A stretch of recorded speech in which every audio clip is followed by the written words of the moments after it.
So, without further ado, let's start. But before we start, I want to start you guys off in the right mood. All right, guys? So, it's 2020.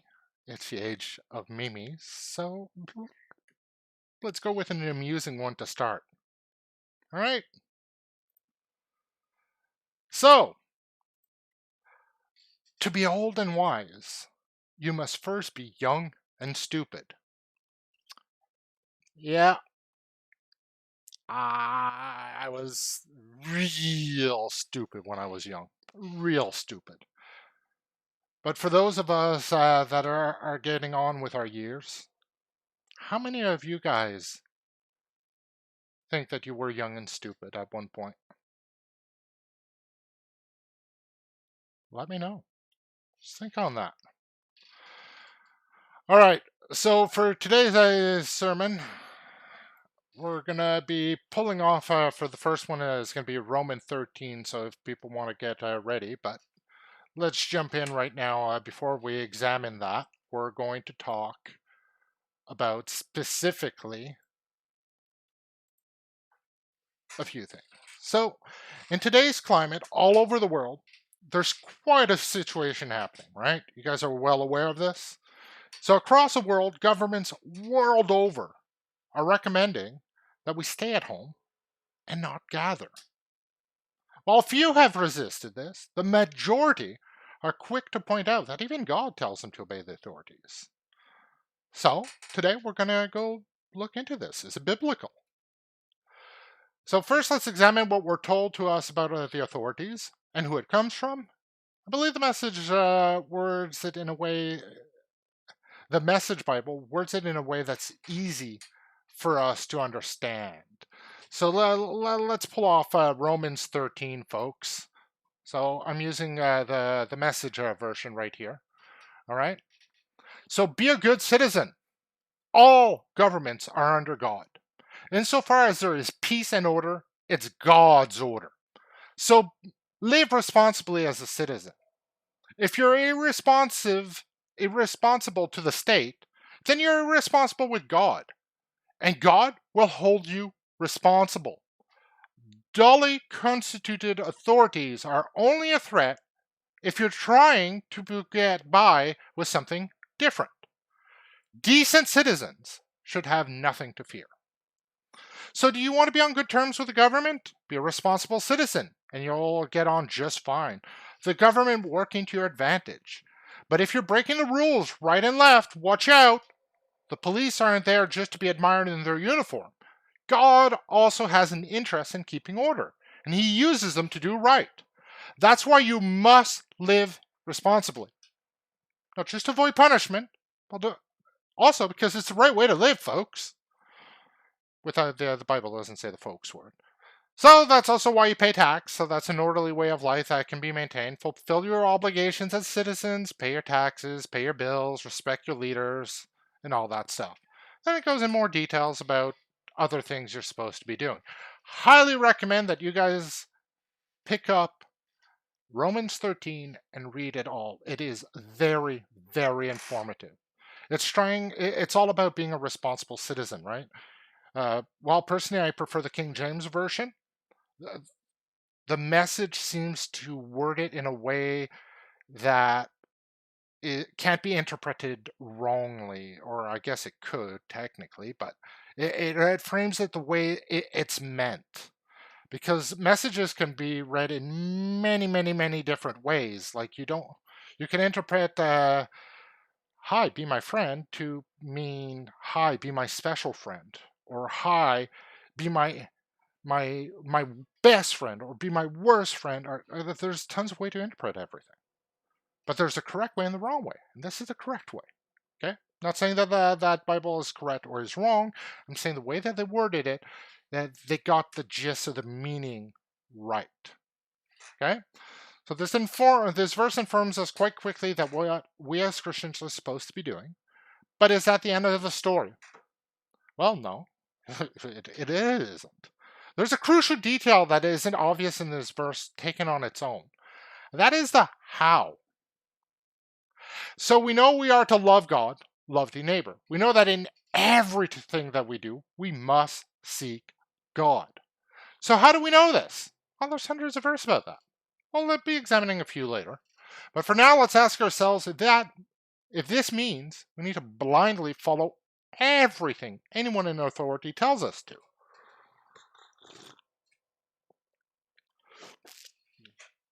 So, if we interpret this verse as saying, follow everything anyone in authority says to do, or else you're a bad person, well, how can we explain early Christianity?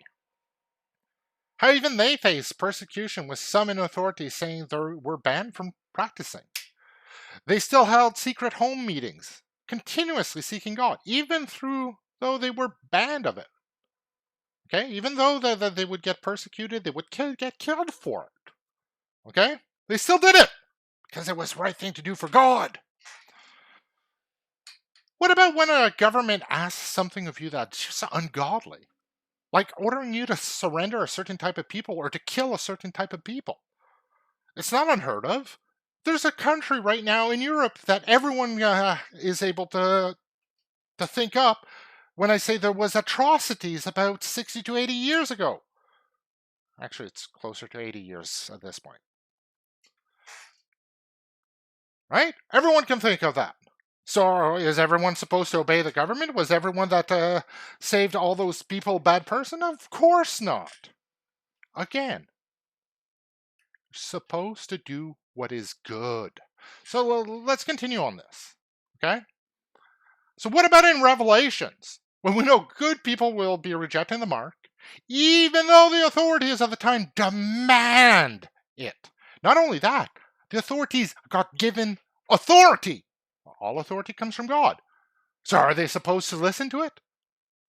Then all Christians are doomed if we interpret it this way. So let's look at Revelations 13, folks. Let's look at Revelations 13, 5 to 8. What does it say? The beast was given a mouth to utter proud words and blasphemies and to exercise its authority for 42 months. It opened its mouth to blaspheme God and to slander his name in his dwelling place and those who live in heaven. It was given power to wage war against God's holy people and to conquer them.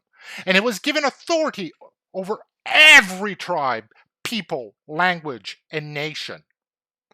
All inhabitants of the earth will worship the beast. All whose name has not been written in the Lamb's book of life. Oh, I'm repeating this. This is very important. All inhabitants of the earth will worship the beast. All whose name have not been written in the Lamb's book of life. The Lamb who was slain from the creation of the world. Let that sink in, folks. Yikes. If we interpreted that we had to blindly submit and follow to all authorities, yeah, submit and follow is very different, folks, that would doom us all. Obviously, that would be a contradiction if we interpret it that way. And we know the Bible doesn't have any contradiction. So if you interpret it that way, it's not the right interpretation. So what could they mean with submitting ourselves to the authority? What could they mean? The Bible tells us the answer to this. So let's turn to Titus 3, who goes more in depth on that being subject to authorities. All right, folks? Titus 3. So, part 1 to 2.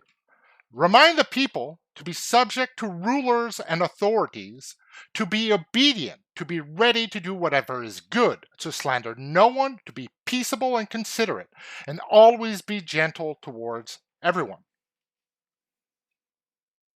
All right, that's pretty clear.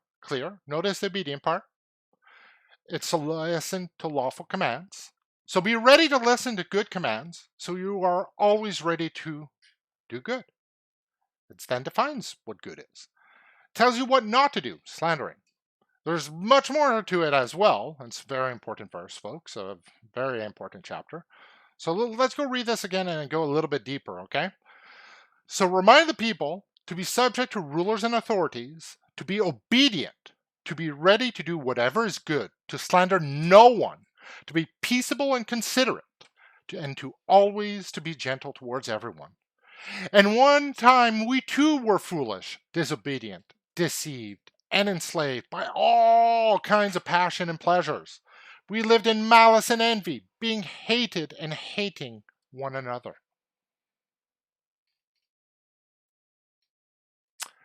So all that can be summed at love God, love your neighbor. So back to the original question though.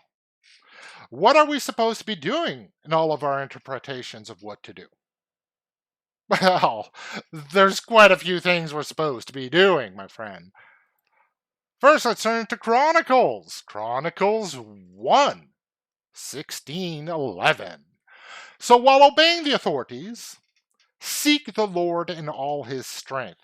Always.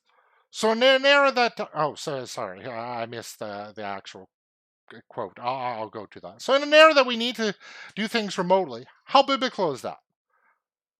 Well, staying in contact is important.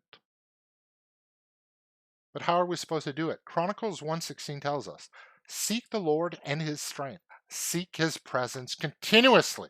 Continually. Let's go over that one more time. Seek the Lord and his strength. Seek his presence continually. All right? So are we to seek God continually? So that's what we're supposed to do, without pause, always. So does the Bible have a clear, simple context to give us on how to seek and find him? Because we need to seek and find him. We already know God is everywhere.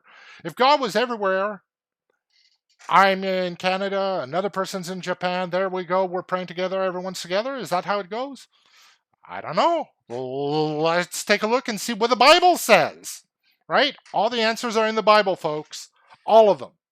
So let's turn to Matthew 18. All right? Matthew 18.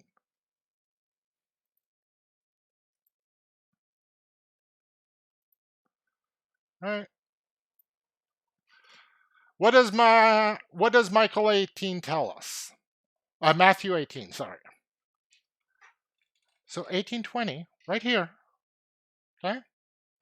For where 2 or 3 gather in my name, there I am with them. Right?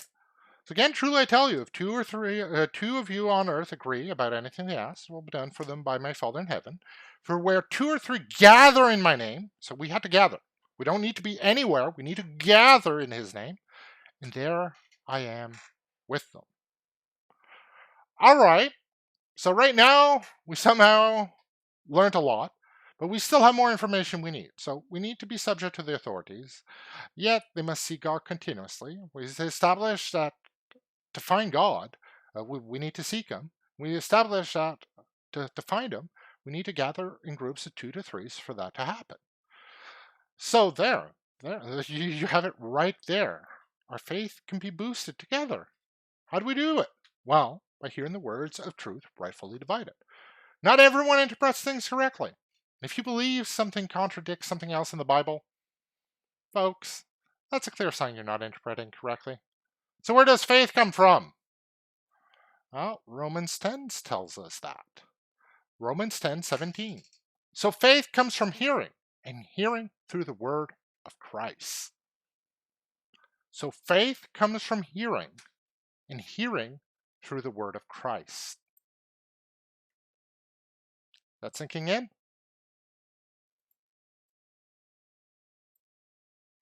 So folks, you have it right there. We are to recognize and give authorities their due. We're to do so while ensuring God is continuously seeked in this. And what we told how to find him in our midst. And we are told how to find him in our midst. So how does that relate to lockdowns? Right? How does that relate to lockdowns? Could this be contradicting itself? Absolutely not. The requirement isn't necessarily a building. It's not. A specific building like a church is fantastic. In a sense, we have a central location and a permanent location to gather in. But notice that everything I spoke about today, none of those verses alluded to needing a specific building. That's not how you find God. It helps. It's fantastic. It's great, great tool to have. It's not how the Bible says that we need to find God. What it says to do, okay? You need at least 2 to 3 together seeking for him in their midst.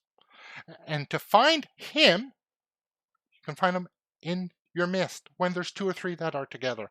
So God is everywhere. We already know that, but we are commanded to do more than just be aware of God. We're not commanded to be aware of God. We're commanded to love God. Okay? What we're called to do is to obey is what we are not called to do is to obey the authorities blindly. We're not. We're to submit to them. It's very different, completely different, in fact. So, would meeting over Zoom meet that requirement? Absolutely not. It's not seeking God. It's not finding him in your midst. So, should we do only that? Well, obviously not. We know how to find him. That isn't seeking him at all. So, obviously, that's not the only thing we should be doing. It certainly is possible to grow our faith through Zoom, as hearing is how we acquire faith. So that's positive. That's positive. Have your meetings on Zoom. Talk about the Bible all the time. Get together, folks. There's certainly a lot of value to incorporating that in your daily life. Okay? But we're called to do more than that. We need to seek him out. So, you got a neighbor? Talk to him over the connected fence in your backyard. Share the gospel and pray together. There you go. You fulfill the requirement. Jesus is in your midst. That's if you can find him. If you can't find him, talk to me. We'll get together. We'll fix that. So there you go, folks. Just seek him out. Don't need to be breaking the law to find God. Law of God isn't trumped by the law of man, though. So you just need to put things in the proper perspective. So if your thinking is too rigid, then you'll break, not bend. So if it says authorities, not every agent of those authorities. So listen to your government, but that doesn't mean the corrupt functionary who isn't following the spirit of the basis for the government, even if he's part of it, if he's asking something that's ungodly of you. It's quite probably screwing up. He's got a problem at that point. But that's on him, not on you, folks. So on that note, we're going to take a short 5-minute break. And when we're going to come back, we're going to take some questions and answers. So, see you guys soon.